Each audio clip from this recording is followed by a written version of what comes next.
إن الحمد لله نحمده ونستعينه ونستغفره ونؤمن به ونتوكل عليه ونعوذ بالله من شرور أنفسنا ومن سيئات أعمالنا من يهده الله فلا مضل له ومن يضلله فلا هادي له وأشهد أن لا إله إلا الله وأشهد أن محمدا عبده ورسوله أما بعد فقد قال الله تعالى في كلامه المجيد والفرقان الحميد فأعوذ بالله من الشيطان الرجيم بسم الله الرحمن الرحيم وأن هذا صراطي مستقيما فاتبعوه ولا تتبعوا السبل فتفرق بكم عن سبيله وقال النبي صلى الله عليه وسلم من أحدث في أمرنا هذا ما ليس منه فهو رد وقال في موضع آخر من عمل عملا ليس عليه أمرنا فهو رد. تعریف اس رب العالمین کے لیے، تمجید، بڑائی، کبریائی اس کے لیے کہ جس کائنات کا بنانے والا، چلانے والا، اس نظام کو سنبھالنے والا اور اس نظام کے سنبھالنے میں یہ کو تنہا ہے. اور اس کے بعد درود و سلام ان پر کہ جو ہادی ہیں، بشیر ہیں، نذیر ہیں، کہ جن کو اللہ رب العالمین نے جو مقام اور مرتبہ دیا نہ ان سے پہلے کسی کو دیا نہ ان کے بعد کسی کو دیا، اور ذات محمد رسول اللہ صلی اللہ علیہ وسلم کی ذات عالیہ. اللهم صل على محمد وعلى آل محمد كما صليت على إبراهيم وعلى آل إبراهيم إنك حميد مجيد. اللهم بارك على محمد وعلى آل محمد كما باركت على إبراهيم وعلى آل إبراهيم إنك حميد مجيد. رب اشرح لي صدري ويسر لي أمري واحلل عقدة من لساني يفقهوا قولي. ربي زدني علما ربي زدني علما ربي زدني علما. الحمدللہ ابھی جو مہینہ ہم لوگوں پر سایہ بغن ہے وہ مہینہ ربیع الاول کا مہینہ ہے. وہ مہینہ کہ جس کی ابتدائی پر ہم دیکھتے ہیں بالخصوص ہمارے ہندوستان کے اندر مسجدوں کو سجانا، گھروں کو سجانا، خوشی کا ماحول چاروں طرف نظر آتا ہے. اور اس کی وجہ کہ اس مہینے کی 12 تاریخ کو عید میلاد منائی جاتی ہے. عید میلاد یعنی اللہ کے نبی صلی اللہ علیہ وسلم کی پیدائش کے دن کی خوشی. اس کے اندر پیدائش کی خوشی بھی ہے، قوالی بھی ہے، نعتیں بھی ہیں، شرکیہ کلمات بھی ہیں، الگ الگ قسم کے کھانے بھی ہیں، حضور کے محفل میں آنے کا تصور بھی ہے. غرض ہے کہ کئی قسم کے بدعات ہمارے سماج کے اندر عام ہیں.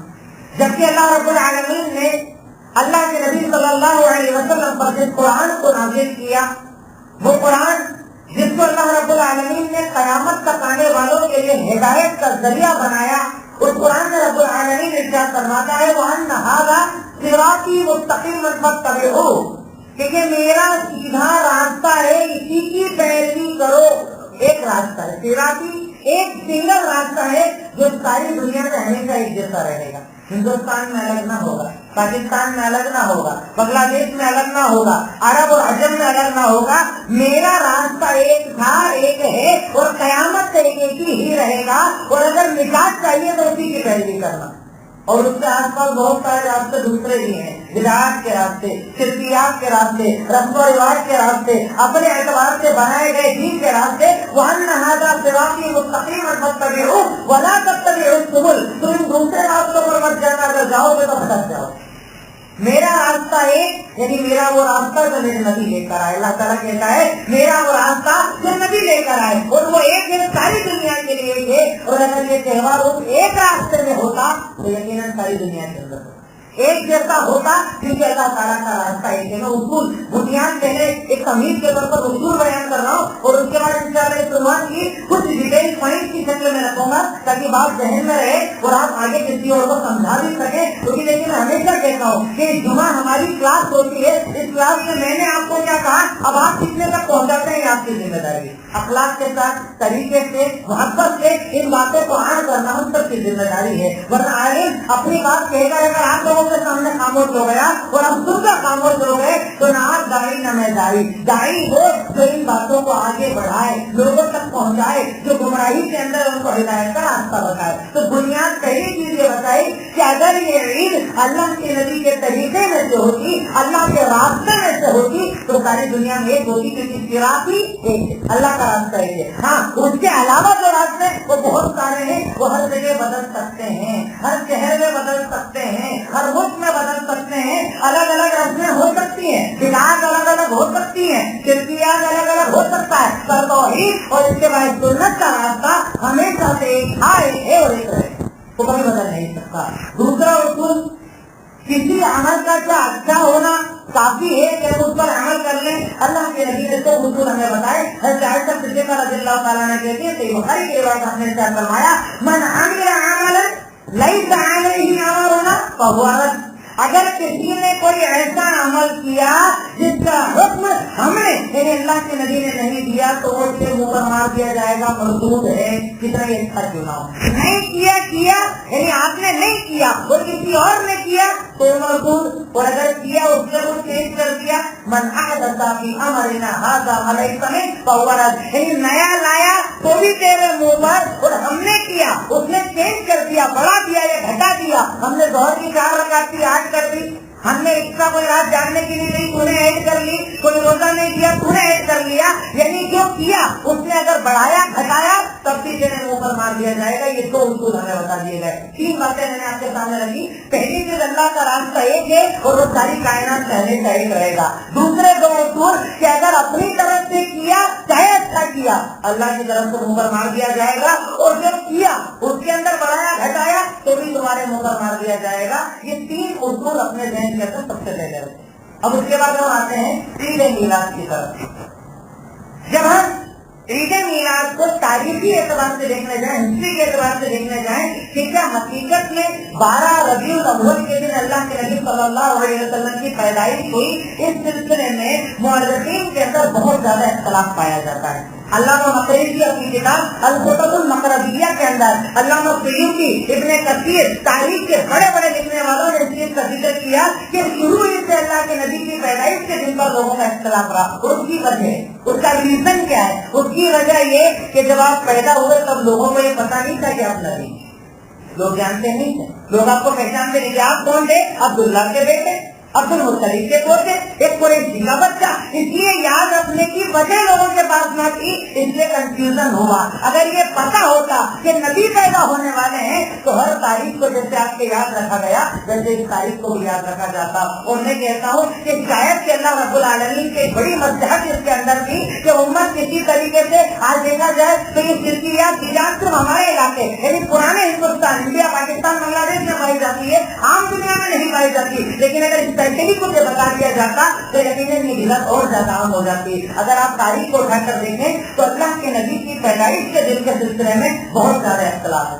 کلیئر حدیث میں صرف اتنا پتا ہے کہ آپ سوموار کے دن پیدا ہوئے تھے, پیر کے دن پیدا ہوئے, پر تاریخ کے بارے میں اختلاف ہے. اتنے اقوال ہیں, کسی نے کہا 2 ربیع الاول, کسی نے کہا 3 ربیع الاول, کسی نے کہا 5 ربیع الاول, کسی نے کہا 8 ربیع الاول, کسی نے کہا 9, کسی نے کہا 12, کسی نے کہا 18 اور 27. تقریباً 12 سے زیادہ روایتیں آتی ہیں آپ کی پیدائش کے سلسلے میں. اور خاص طور پر وہ لوگ جو لوگ دنوں کی تفصیلات رکھتے ہیں, ڈیٹیل رکھتے ہیں, مہینوں کی, عربی کے جانکاروں نے کہا کہ اگر آپ اللہ کے نبی کی پیدائش کے سال کو تلاش کریں تو اس سال کے اندر, اس مہینے کے اندر جس میں ربیع الاول میں آپ پیدا ہوئے, اس مہینے میں پیر 4 مرتبہ آیا اور 9 تاریخ کو آیا تھا, 12 تاریخ کو پیر نہیں. تو پہلی چیز راجح قول کے مطابق آپ کی پیدائش 9 ربیع الاول کو ہوئی, پر اس کے مقابلے میں آپ دنیا سے رخصت کب ہوئے, آپ کی وفات کب ہوئی, 12 ربیع الاول. اس پر کسی کا شک نہیں. پہلی چیز تاریخ کے اعتبار سے دیکھیے اور تعجب ہوتا ہے مسلمان ہو کر کہ دین کے نام پر دے دیا اور ہم نے لے لیا, عمل بھی کر لیا. کبھی صرف اتنا دماغ لگاتے کہ اگر میرے باپ کا انتقال اسی دن ہو جائے جس دن وہ پیدا ہوا ہو, کیا میں خوشی مناؤں گا؟ میری ماں کا انتقال ہو جائے اسی دن جس دن پیدا ہوئی ہو کیا میں خوشی مناؤں گا؟ میں چاہتا ہوں کہ ان باتوں کو ذہن میں رکھنا اور ان تک پہنچانا جو نہیں جانتے ہیں، کیونکہ ہو سکتا ہے کسی کی بات، اگر آپ کی بات کسی کے دل کو ٹچ کر گئی، ہو سکتا ہے وہ جب سے ہو گیا تو آپ کے لیے انشاءاللہ نجات کا ذریعہ بن جائے گا۔ پہلی چیز تاریخی اعتبار سے یہ دماغ میں رکھنا کہ آپ کی پیدائش کے تاریخ کے بارے میں اختلاف ہے، راجے کولے 9 تاریخ اور اس پر لوگوں نے ڈیٹیل نکالی، کئی تاریخ کی کتابوں میں موجود ہے، پہلی چیز۔ دوسری چیز، آپ کی دنیا سے رخصتی کی تاریخ، وفات کی تاریخ فکس ہے، کوئی کنفیوژن نہیں، وہ 12 ربیع الاول ہے۔ تو اب بتائیے کہ جس دن اگر مان لیا جائے 12 ہی ربیع الاول کو آپ پیدا ہوئے، جس دن آپ پیدا ہوئے اسی دن آپ کا انتقال ہوا، تو سوچیے ہم خوشی کس چیز کی منا رہے ہیں، آپ کے آنے کی یا آپ کی وفات کی؟ تاکید ہوتا ہے اس قوم کے اوپر کہ جو وجوہات پر بھی غور نہیں کرتی، ریزن پر بھی غور نہیں کرتی۔ تو پہلی چیز ہوئی تاریخ۔ اب تاریخ کے اعتبار سے ایک چیز اور یہ دیکھیں کہ عید میلاد کی شروعات کب سے ہوئی؟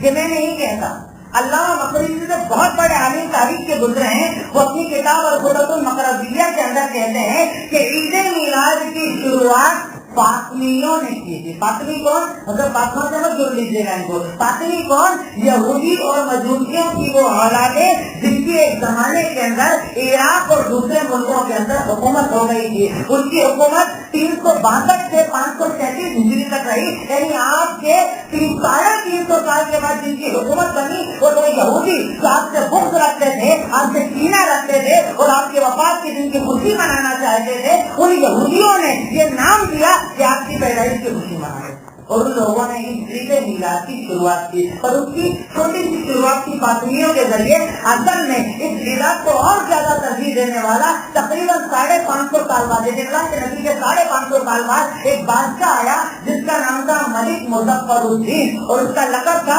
ابو سعید قوقبوئی۔ اس نے اس کو علامہ سلیمان ندوی نے سیرت النبی کے اندر لکھا ہے، علامہ ابن کثیر نے تاریخ کے اندر لکھا ہے، الخطط المقرضیہ کے اندر علامہ مقریظی نے لکھا ہے کہ ان ساری بدعات کی شروعات کرنے والا اور اس درجے جیسا آج ہمارے یہاں پائی جاتی ہے اس کو منانے والا اصل میں یہ بادشاہ تھا جس کا نام ملک مظفر الدین تھا، عراق کے اندر جس نے اس بدعت کی شروعات کی۔ عید میلاد کو منانا، نعتخواؤں کو بلایا جاتا، نعتیں پڑھوائی جاتی، اسپیشل کھانے بنائے جاتے، محفل میں آنے کا تصور کیا جاتا، ان تمام چیزوں کی شروعات کرنے والا یہ شیعہ، یہ رافضی، یہ باطنی، جو اصل میں یہ بھی یہودیوں کی اولاد ہوتے ہیں، ان کی اولادوں میں سے یہ بادشاہ ملک مظفر الدین، اس نے اس بدعت کا صحیح طریقے سے لوگوں کے درمیان رواج دیا، اس کو شروع کیا تھا۔ یہ وہی تاریخی بات۔ اب اگر ہم شرعی اعتبار سے بات کریں کہ صاحب دیکھیے ہر بدعت کرنے والا کہیں نہ کہیں سے دلیل ضرور پکڑ کر لاتا ہے، وہ بنا دلیل کے بات وہ بھی نہیں کرتا۔ دلیل صاحب چلیے دلیل کیا ہے؟ سب سے پہلی دلیل صحیح بخاری سے۔ ساتھی ہوتا ہے سننے والوں کو کہ صحیح بخاری سے دلیل ہے، ہاں صحیح بخاری سے دلیل ہے۔ اور پھر دیکھیے باتیں میں اس لیے نہیں کہہ رہا ہوں کہ آپ کو مزہ آیا کہ نہیں مزہ آیا، دماغ میں رکھنا اور بتانا لوگوں کو، کیونکہ آپ کے سامنے